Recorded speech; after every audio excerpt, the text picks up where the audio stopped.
So it turns out that there was a hospital unit that was so bad and all of the staff were so terrible that they've all been sent to prison.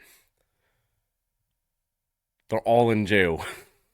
Every staff member jailed at Blackpool's Hospital of Horrors as police continue to probe allegations of neglect.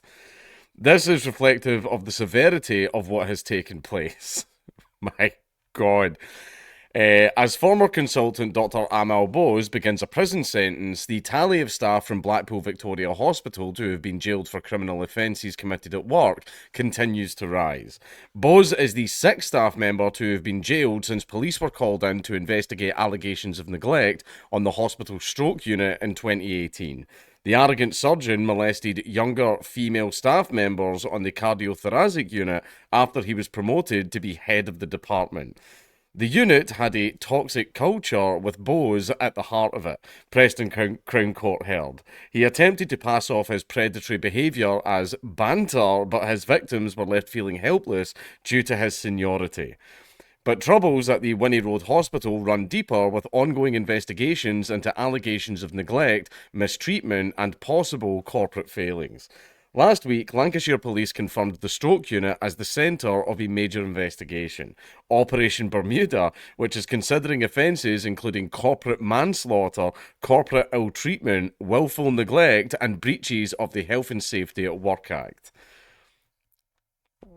Good British man. The investigation comes after staff nurse Catherine Hudson and healthcare assistant Charlotte Wilmot were jailed for their roles in a neglect scandal. During a 2023 trial, Preston Crown Court heard how difficult patients would be sedated to give the staff an easier shift.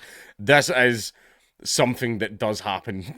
This is something that I've spoken about it a little bit, but I used to work in a secure mental health unit. It was only a temporary position. This is back when I did private security. This is back when I did the doors and I did the wind farms and I did all that type of stuff as well. But like, they came in and the guy went, "It's a nut house," and I went, "I want double my rate," and he went, "Okay." And the fact that he agreed to it so quickly, I was kind of like, "Oh, thanks." Like that made me curious, and yeah, that was. I'm not going to say in, but that was a thing where people who acted up, that instantly acted up, would get sedated and stuff like that. And yeah, I did. That is something that I did see a little bit of. But anyway, their trial heard that in 2017 and 2018 there was a culture of abuse on the stroke unit, with staff able to help themselves to zopiclone, a strong sedative, and other drugs for their own use or to drug patients. Some reportedly used the drugs to manage the effects of Class A substances, the court heard. So basically, not only were they mistreating patients and probably committed corporate manslaughter, they were also all on cocaine, like, apparently. What kind of fucking hospital was this? What the fuck? Jesus. Band 7 staff nurse Marek Grabianowski, 46, was also jailed for 14 months for conspiracy to steal prescription drugs and perverting the course of justice. It's not just everybody being caught in the same scandal, it's multiple different things. It's so many different bloody things. Two colleagues were also handed non-custodial sentences. While none of the patients connected to those convictions died, police inquiries have since uncovered additional disturbing concerns. In 2021, it also emerged that police were reviewing the deaths of 8 other patients treated on the unit in 2018 as part of allegations of mistreatment and neglect. Those inquests remain outstanding. Wearing his mask at court. Oh, it's for COVID. Yeah, I'm sure it was. Within days of being called in to investigate the unit, after a student nurse reported concerns over what she had seen on her placement, beloved grandmother Valerie Neal died after being admitted to the stroke unit. As a result of the investigation, detectives discovered Mrs. Neal had been forcefully sexually assaulted and died as a result of her injuries. So someone in the... Not only is it... So I was like, how could this get any worse? Someone was raped to death in this hospital. What the fuck is going on? Blackpool coroner Alan Wilson ruled Mrs. Neal's stroke did not contribute to her death, but despite lengthy investigations and multiple appeals, no one has been brought to justice for the unlawful killing. Oh, cool, so the person who did it is like still there working in the ward. That's fantastic. However, the continued scrutiny of the hospitals resulted in a number of further convictions. In February 2024, locum doctor Zoe Mwimbi was jailed for 12 months after he was convicted of punching a dementia patient in the face. Preston Crown Court heard how the doctor had been warned the patient's condition could cause outbursts, but when he used a racist term, the doctor forced his head away and punched him. The jury, I think someone gets a bit of a pass when they're like, heroically mentally ill.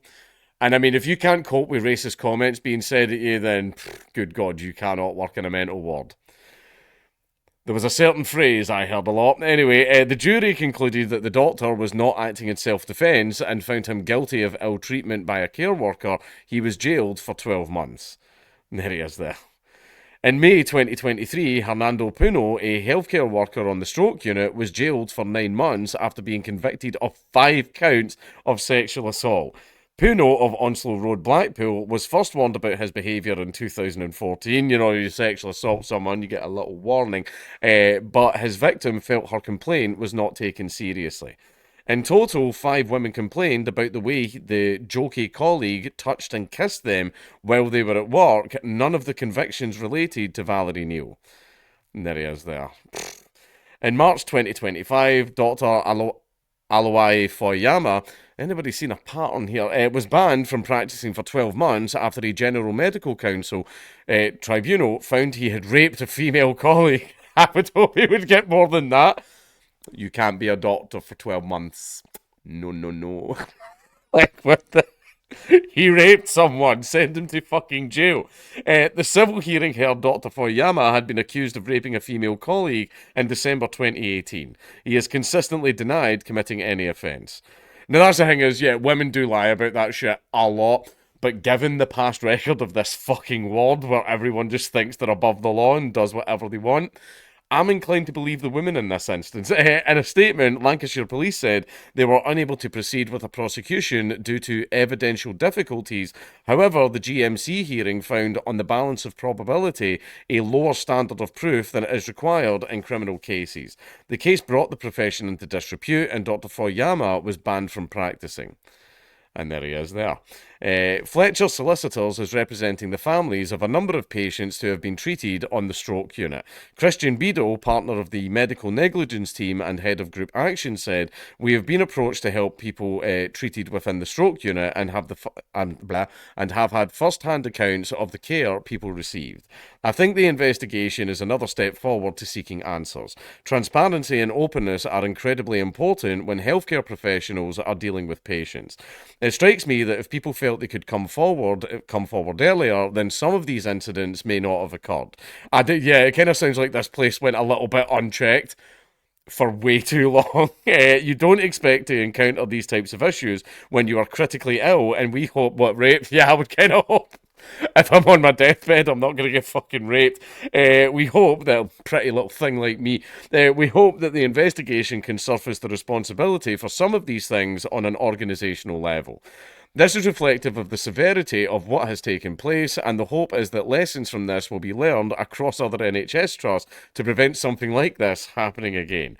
The hospital trust has undergone significant leadership changes since 2018 and has stated that it is fully cooperating with the police's Operation Bermuda investigation. I just think you need to bin the whole unit and build a new one.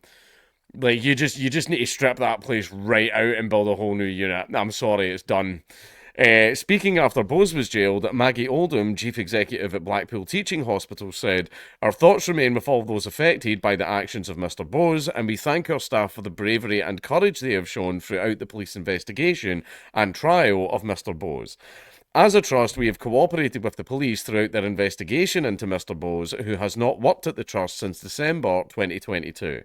We have been truly shocked and saddened by the experiences of the victims, and we will now be supporting all colleagues as we move forward together." And then that's the end of the article. What the fuck? What the fuck? So this wasn't a nightclub. This wasn't some dive bar, right? This wasn't some place frequented by, ne'er-do-wells or something like that. This was a fucking hospital ward. A hospital ward for, like, stroke patients and stuff. Like, but then you've got people, like, stealing drugs, you've got people, like, raping patients and stuff like that, assaulting patients. Just all manners of stuff happened there.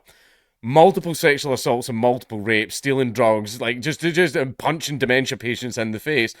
Like, I'm sorry, you need to just knock the whole building down and start again. What the fuck kind of hospital is this?